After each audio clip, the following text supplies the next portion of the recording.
बिस्मिल्लाहिर्रहमानिर्रहीम। आबिद शाल हाज़िर है इदारे उर्दू के उस सिलसिले के साथ जिसका उन्वान है एक सवाल। और आज एक सवाल के जवाब की तलाश में मैं हाज़िर हुआ हूँ जनाब अख्तर उस्मान साहब की खिदमत में। वेलकम। बिस्मिल्लाह सर, बहुत शुक्रिया, आप हमेशा मेहरबानी फरमाते हैं। आपका शुक्रिया। आज का सवाल सर एक ऐसे मामले में है जो मैं ख़ुद सोचता रहता हूँ और थोड़ा बहुत पढ़ा भी है उस बारे में, लेकिन ज़ाहिर है चूँकि जो राय है ज़्यादातर वो उस तरफ को है, तो बात करते हुए ज़रा तामुल भी होता है और आदमी सोचता भी है। वो है ज़ौक़ के बारे में। जी, यानी शेख मोहम्मद इब्राहिम ज़ौक़ के बारे में।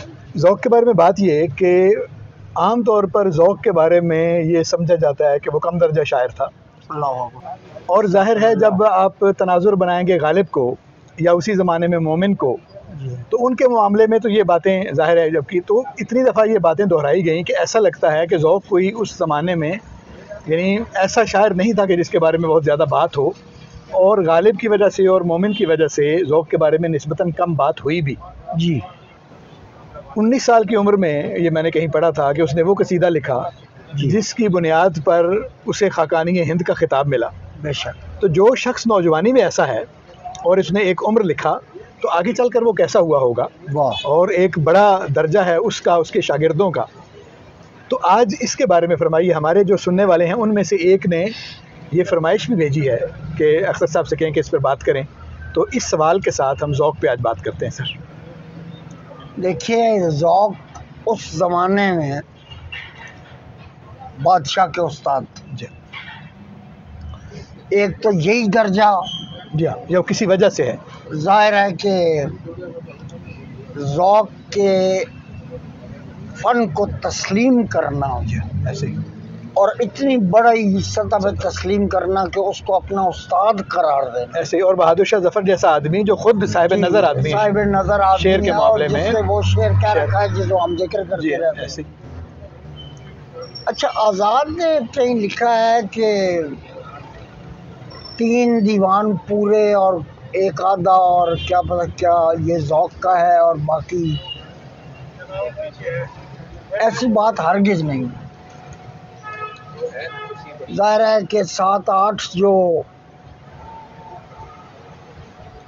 वो हैं सफ़े वो गालिब के लिए सर्फ किए, या 10 सफ़े गालिब के लिए और 26-27 सफ़े ज़ौक़ आबे हयात में।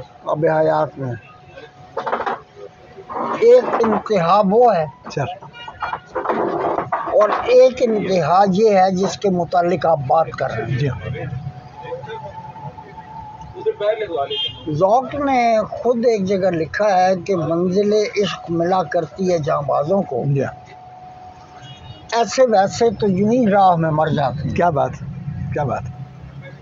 पहले कोई इतना साफ मिसरा तो हाँ, दिखाए। देखिए शाह नसीर जैसा आदमी भी उसी दौर में मौजूद है, सैकड़ों शागिर्दों वाला, और खुद ज़ौक़ उसके शागिर्द भी रहे हैं। जी हाँ। लेकिन एक ज़मीन में 9 या 10 गज़लें क्या की। उन्होंने शाह नसीर से ये कहा कि आपने ज़मीन में इतनी गज़लें कहीं, फ़लाँ ज़मीन में इतनी गज़लें कहीं, और उस्ताद हैं, तो मैं एक ही ज़मीन में 9 गज़लें कह के अभी तक उस्ताद नहीं हुआ। उनका बिल्कुल अपने उस्ताद के साथ वही मामला हुआ जो दबीर का मीर ज़मीर के साथ हुआ। ठीक है। कि दबीर भी उनकी शागिर्दी से निकले। ठीक है। तो ज़ौक़ ने बदतहज़ीबी तो नहीं की दबीर की तरह, लेकिन वो शाह नसीर से अलग हो गए। बल्कि एक महफिल का जिक्र करते हुए आबे हयात जैसी मजरू किताब में कोई महफिल थी, उसमें जब खाना पेश किया गया तो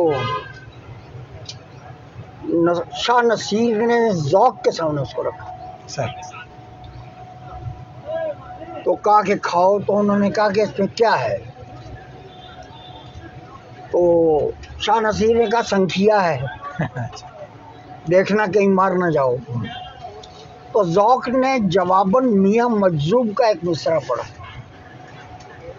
भले तुम जहर दे देखो असर होवे तो मैं जानूं। क्या बात है, क्या बात। अच्छा, ये नामा। खुद ज़ौक़ का दीवान जो तनवीरुल हक अलवी का है, गालिबन तनवीर अहमद अलवी मेरे ख्याल। तनवीर अहमद होगा या तनवीर अहमद अलवी, मेरे ज़हन में क्या पता क्यों ये फंसा हुआ है। अच्छा, तनवीर अहमद अलवी मशहूर मुहक्किक जो जी, उसकी हर गज़ल के ऊपर लिखा हुआ या अली मदद, छपे हुए कुलियात हैं जो तनवीर साहब का है, मुझे याद है। अच्छा, ज़ौक़ के शेरों में वो गज़ल सबसे ज़्यादा मशहूर हुई, लाई हयात आए कज़ा ले चली चले। गुलजार ने जो फिल्म ज़ौक़ पे बनाई, जी हाँ जी, गालिब पे, उसमें भी जब ज़ौक़ का जनाजा जा रहा होता है तो ये गज़ल एक चल रही होती है। सॉरी, दोहराइएगा इस बात को। गुलजार ने गालिब पे जो फिल्म बनाई है उसमें भी ये लाई हयात आए कज़ा ले चली चले, अपनी खुशी ना आए ना अपनी खुशी। तो जनाजा जब जा रहा है तो गालिब भी चलता हुआ जा रहा है, गालिब भी चलता हुआ जा रहा है और गालिब के ज़हन में वो फिल्में भी चल रही हैं जब वो तंज किया करता है। बना है शहर का मसाहिब फिरे है इकरा का, मगर न शहर में गालिब की आबरू क्या है, आबरू क्या है। लेकिन ये कैसा अच्छा तो है यही कि ना दुनिया से दिल लगे और क्या करें जो काम न बेदिल लगी चले। क्या बात। कम होंगे इस बिसात पे हम जैसे बदकुमार, जो चाल हम चले वो निहायत बुरी चले। क्या बात। जाते हवाए शौक में हैं इस चमन से ज़ौक़। अब तखल्लुस का इस्तेमाल। क्या बात है, क्या बात। जाते हवाए शौक में हैं इस चमन से ज़ौक़, अपनी बला से बादे सबा अब कभी चले। क्या बात। इतना कमाल तंज है और कितनी खूबसूरती है इसमें। अच्छा, उस ज़माने में शाह नसीर, ज़ौक़ और उनसे ज़रा पहले नासिख सर और आतिश और उनसे पहले जुर्रत व इंशा और मुसफ़ी सर बड़ी संगलाख ज़मीनों में गज़लें कहते। तो एक खारो खस की तीलियाँ गज़ल ज़ौक़ ने भी, शाह नसीर ने भी कही और ज़ौक़ ने भी कही। वो खारो खस की तीलियाँ वाली गज़ल जो है शाह नसीर ने भी कही और ज़ौक़ ने भी कही। खुद गालिब के यहाँ इस सतह का शेर, मैं ये नहीं कह रहा कि गालिब ज़ौक़ से बड़ा शायर है, जी, इस सतह का शेर गालिब के यहाँ कम अज़ कम नहीं मिलेगा। कारवां हैरत का था शब तिनका दश्त में। सुभान अल्लाह, सुभान अल्लाह, सुभान अल्लाह। कारवां हैरत का था शब तिनका दश्त में, रह गई बन बन के आवाज़े जरस की तीलियां। सुभान अल्लाह, सुभान अल्लाह। आप इस इमेजिज्म को देखिए, सुभान अल्लाह। और ख़ास तौर पर वो जो जरस की तीली होती है, क्या बात। रह गई, एहतियात देखें, बन बन के आवाज़े जरस की तीलियां। क्या बात। अच्छा, आवाज़े जरस की तीलियां बन बन के रह गई। जी, यानी आप इसको उल्टा भी पढ़े तो ये वज़न में एक मिसरा है। आवाज़े जरस की तीलियां बन बन के रह गई, बन बन के रह गई। मफ़ूल फ़ाइलात मफ़ाइल फ़ाइलुन, रह गई बन बन के। कारवां हैरत का था शब तिनका दश्त। अच्छा, इसमें रात का क्या काम है? इस मिसरे में अगर गौर करें आप तो बड़ा अजीब सा वो है। इस्तारा इतनी अचानक, इतने अचानकपन से आया है, ठीक है, कि रात है, कारवां है और बिखरा हुआ है। अब तिनका जो है वो ज़ौक़ ने तारे को कहा, ठीक है, और तिनका यानी कहकशां है जिस जो इन ऑर्डर नहीं है। ठीक है।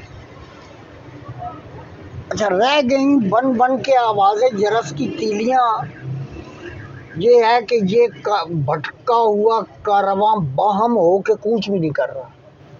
अच्छा, एक ये पहलू इसका है। ठीक है। दूसरा ये है कि आवाज़ें जरस की तीलियों ने बहुत सही की,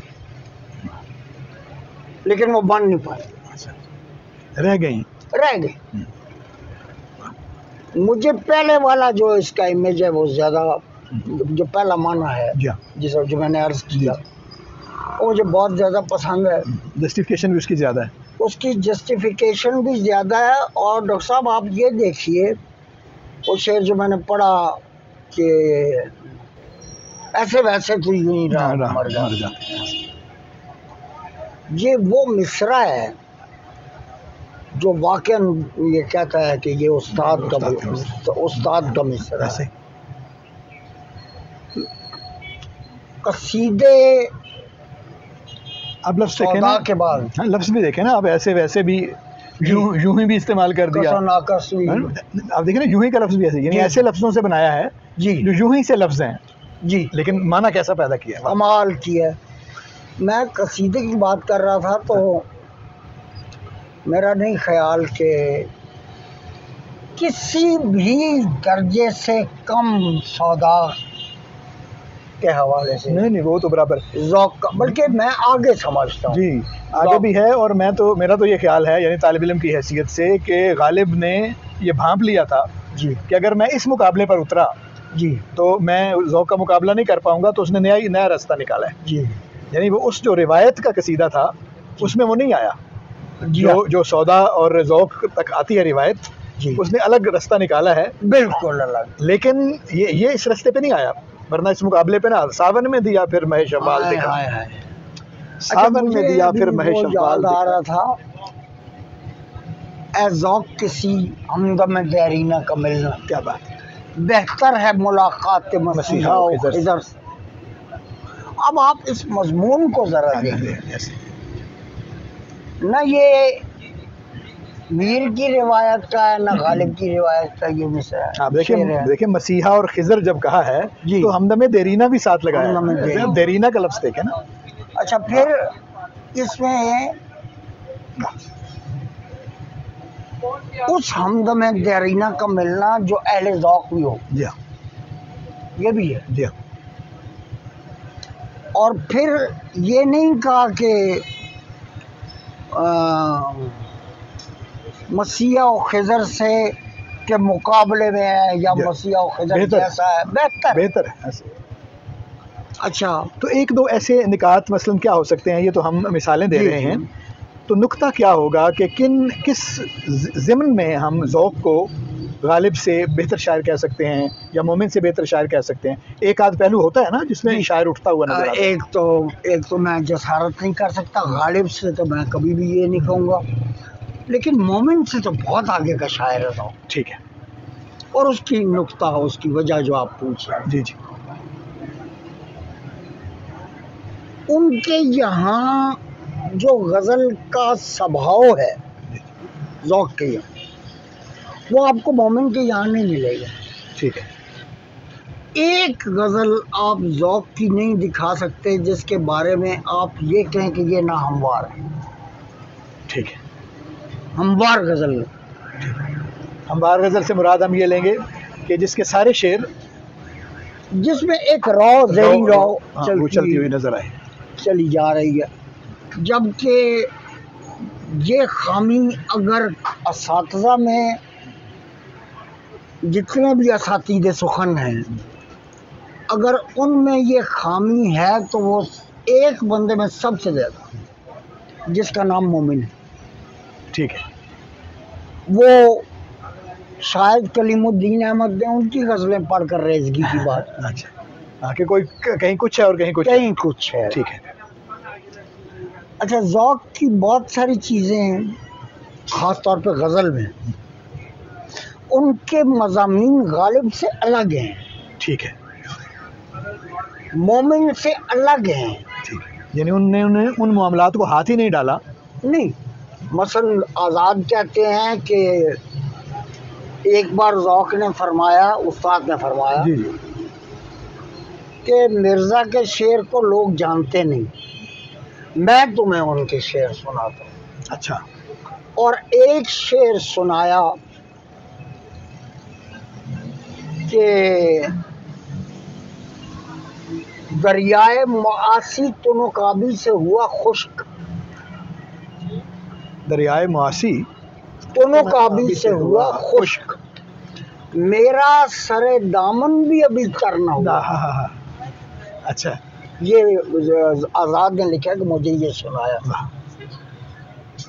अच्छा, अब आप ये शेर क्यों सुनाया ज़ौक़ ने? ज़ाहिर वजह जाननी चाहिए। बुनियादी तौर पर ये शेर जो है वो ज़ौक़ की तबीयत की नुमाइंदगी भी करता है। ठीक है, उनके उसलूब सुखन में इसकी गुंजाइश है। सही सही सही। हाँ, मेरा सरे दामन भी अभी तर ना हुआ।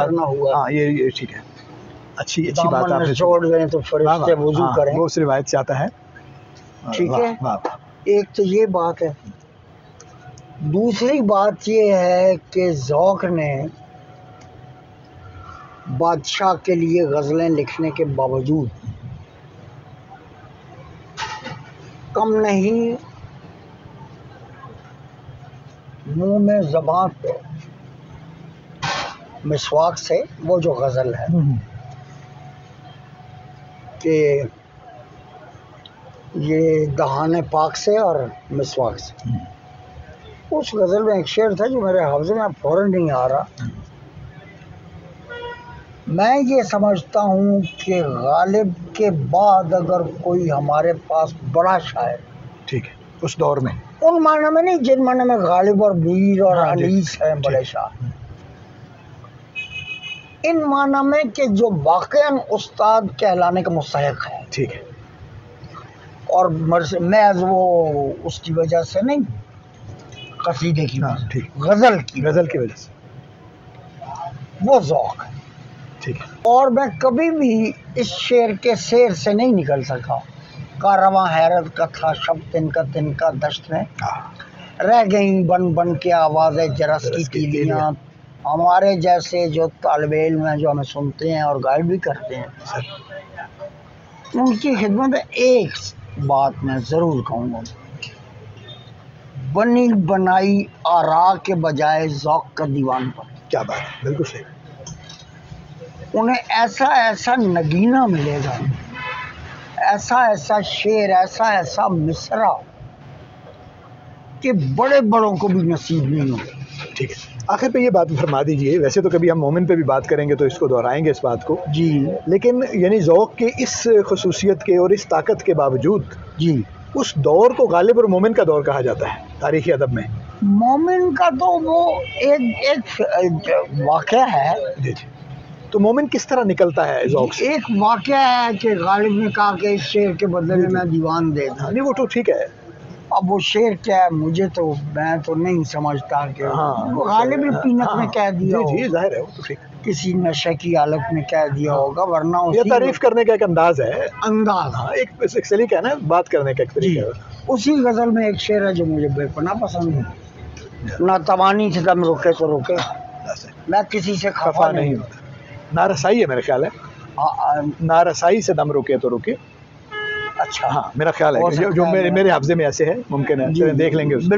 बिल्कुल आप दुरुस्त कह रहे हो। क्यों सुने अर्ज़े मुस्तरिब मोमिन, सनम आखिर खुदा नहीं होता, तुम हमारे किसी तरह ना हुए, वरना दुनिया में क्या नहीं होता। क्या है तो ज़ौक़ को पढ़ने के लिए मैं ये गुजारिश करना चाहता हूँ कि अगर आपको साफ ज़बान और साफ मुहावरा देखना है तो आपको गालिब के मुकाबले में ज़बान जो वाक़ईन आम ज़बान है, जिसको पढ़कर कारी जो है वो बालिगा भी होता है और किसी पहेली में फंसने के बजाय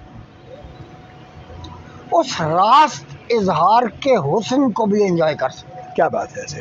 और इसी तरह मोमिन का ये ज़ौक़ का ही, और इसी तरह जो उसका कसीदा है उसमें भी जो शिकोह है लफ्ज़ का और बंदिश है, खैर बात वो बात ही और है। वो तो बात ही और। और तो दोनों मामलात में जो है वो देखे जाने वाला और काबिल तवज्जो आदमी है। बेशक। तो बहुत शुक्रिया, आपने बहुत अच्छी बातें फरमाई। उम्मीद है कि हमारे दोस्तों को ये बातें पसंद आई हों। बहुत शुक्रिया।